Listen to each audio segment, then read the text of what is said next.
సిద్దిపేట జిల్లా కేంద్రంలో ఇంటిగ్రేటెడ్ హాస్టల్కు ఆకస్మిక తనిఖీకి వచ్చి పిల్లలతో పాటు కలిసి భోజనం చేయడం జరిగింది.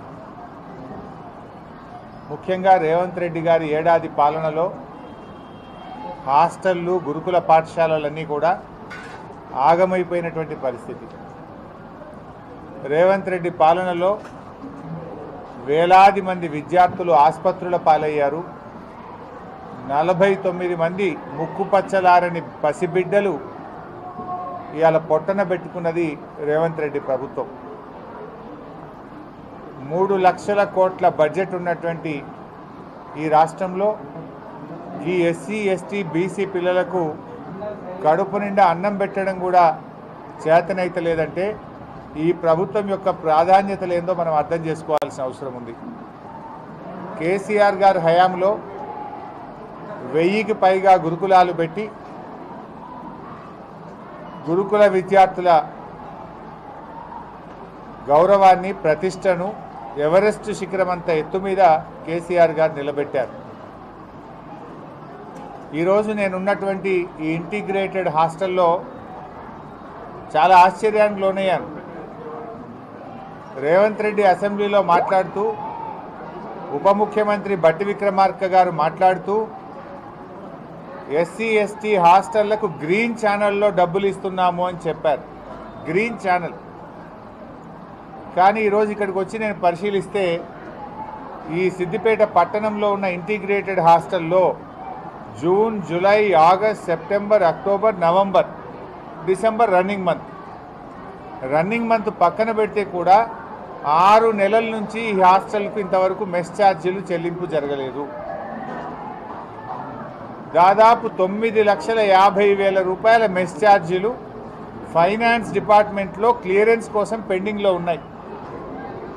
హాస్టల్ వార్డెన్లు ఉద్దర తెచ్చి, అప్పు తెచ్చి, బంగారం కుదబెట్టి పిల్లలకి ఇంత అన్నం పెట్టే ప్రయత్నం చేస్తూ ఉన్నారు. 6 నెలలు మెస్ ఛార్జీ రాకపోతే ఆ పిల్లలకు అన్నం ఎట్లా పెట్టాలి? నాణ్యత కలిగిన భోజనం ఏ రకంగా మెయింటైన్ అవుతుంది అని నేను అడుగుతా ఉన్నా రేవంత్ రెడ్డిని. నువ్వు పైగా ఏమంటున్నావు? ఏ స్కూళ్ళనన్నా, ఏ హాస్టల్లోనన్నా అన్నం బాగలేకపోతే, పిల్లలకు వాంతులైతే, బయళ్ళు పెడితే, ఆరోగ్యం దెబ్బతింటే హాస్టల్ వార్డెన్ల మీద యాక్షన్ తీసుకుంటా అంటావు, టీచర్ల మీద యాక్షన్ తీసుకుంటా అంటావు, హెడ్ మాస్టర్లను సస్పెండ్ చేస్తా అంటున్నావు. తప్పు నీది. పాపం శిక్ష మాత్రం పాపం వార్డెన్లు, స్కూల్ టీచర్లకు పడతా ఉంది. శిక్ష నీకేయాలి రేవంత్ రెడ్డి. ఫస్ట్ నువ్వు సస్పెండ్ చేయాల్సింది హెడ్ మాస్టర్లను, టీచర్లను కాదు, నీకేయాలి శిక్ష. ఎందుకు? మెస్ బిల్లులు ఇవ్వండి నువ్వు, రెంట్లు ఇవ్వండి నువ్వు, పిల్లలకు అన్యాయం చేస్తున్నది నువ్వు. ఉల్టా నువ్వేమంటున్నావు? వాళ్ళని బెదిరిస్తున్నావు. వార్డెన్లను, టీచర్లను బెదిరించి శిక్ష చేస్తా, మిమ్మల్ని యాక్షన్ తీసుకుంటా అంటున్నావు. ఇప్పుడు 6 నెలల ఇంటిగ్రేటెడ్ హాస్టల్లో మెస్ బిల్ రాలే. ఈ విద్యా సంవత్సరం ప్రారంభమైనప్పటి నుంచి ఇయ్యాలటి వరకు మెస్ బిల్లే రాలే. నువ్వు గ్రీన్ ఛానల్లో పెట్టినా అబద్ధాలు ఆడతావు.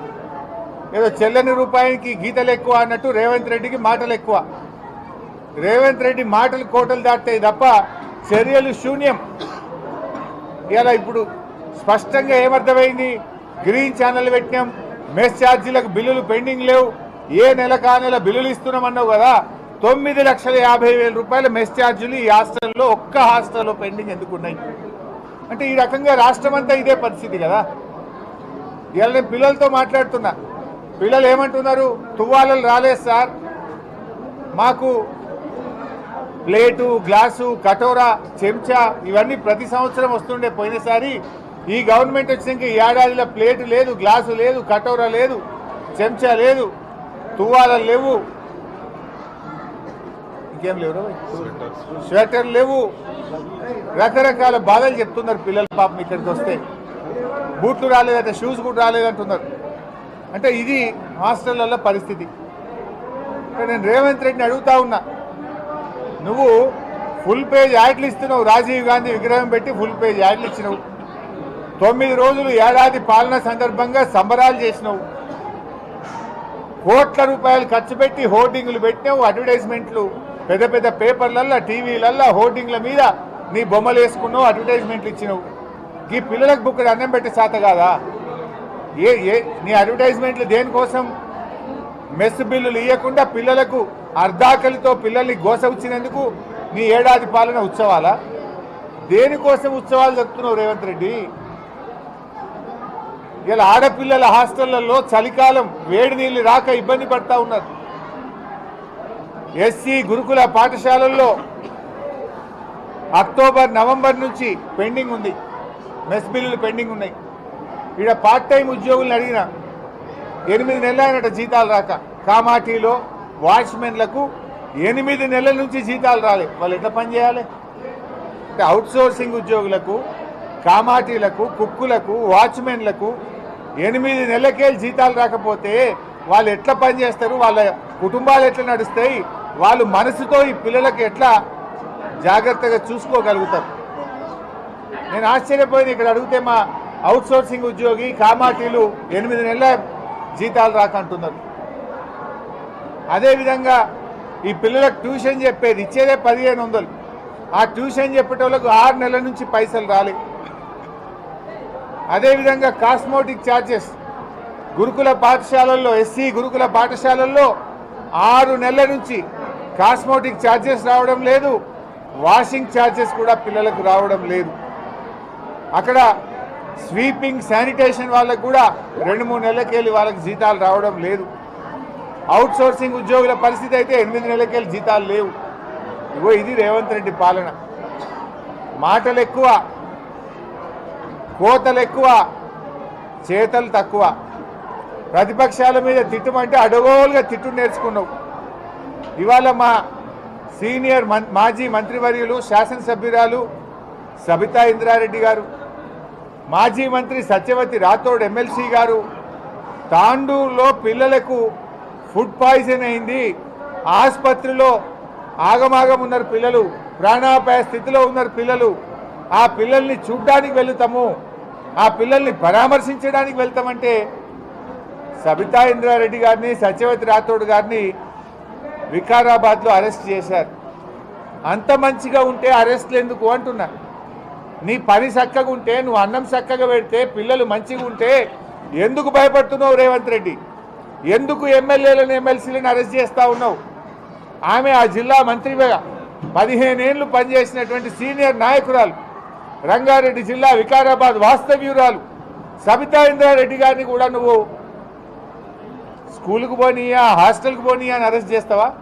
మాజీ హోంమంత్రి ఏం తప్పు చేసింది సబితమ్మ గారు?